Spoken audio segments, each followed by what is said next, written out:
Ici, c'est un champ de blé qui est destiné à la production de semences. C'est un élément qui est important d'un point de vue là, politique et social de soutenir le peuple ukrainien. L'élément manquant là-dedans, c'est qu'en date d'aujourd'hui, c'est seulement le Canada qui a imposé là, une taxe à l'importation de produits russes. Et pour l'agriculture de l'Est du Canada, ça représente pour la saison 2022 un montant qui dépasse les 40 millions de dollars. Moi et mon frère, on est la 5e génération à exploiter les terres de la famille. On sème du maïs, du soya, de l'avoine ainsi que des haricots secs. Au niveau de la production d'engrais, la Russie est un joueur important au marché mondial. C'est peut-être le 3e ou 4e plus important joueur fabricant mondial d'engrais.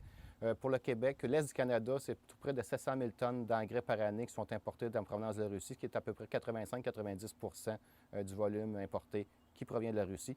Le tarif de 35 pour nous, dans notre cas, c'est un montant qui fait environ supplémentaire de 10 à 12 000 comme conséquence directe. Là. Ça fait en sorte que certaines cultures cette année vont probablement atteindre ne seront pas rentables pour les producteurs. Le regroupement des producteurs de grains du Québec, ça regroupe là, plus de 9 500 membres. Puis on a une valeur de production à la ferme là, qui dépasse les 1,5 milliard sur une base annuelle. Et on crée de façon directe 20 000 emplois. Puis à moyen terme, si la situation perdure, l'agriculture canadienne ne sera pas compétitive.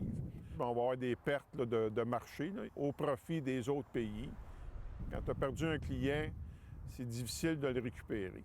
Au ministère fédéral de l'Agriculture, on se dit extrêmement conscient de l'impact du conflit ukrainien sur les agriculteurs québécois. Pour soutenir les agriculteurs, le gouvernement fédéral a entre autres apporté des changements au programme de paiement anticipé afin de verser la totalité de l'avance de 2022 en un seul paiement et afin d'augmenter la portion sans intérêt pour la faire passer de 100 000 à 250 000 $.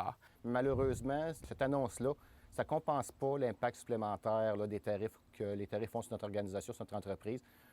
Par exemple, on peut avoir jusqu'à 250 000 sans intérêt. Ça représente 4 à 5 000 d'économies d'intérêt, alors que le tarif nous a coûté 10 à 12 000 supplémentaires. On n'a pas de visibilité si ce tarif-là va être encore là l'an prochain. On ne sait pas si le produit, l'engrais russe, va être banni aussi. Puis on est dans le moment de l'année où on commence à penser au réapprovisionnement pour la saison 2023. Fait qu'on sait que la Russie, c'est un joueur probablement auquel on n'aura plus accès à ses produits. On doit se tourner vers d'autres joueurs sur d'autres marchés sans savoir si la disponibilité va être là, à quel coût ça va se faire aussi.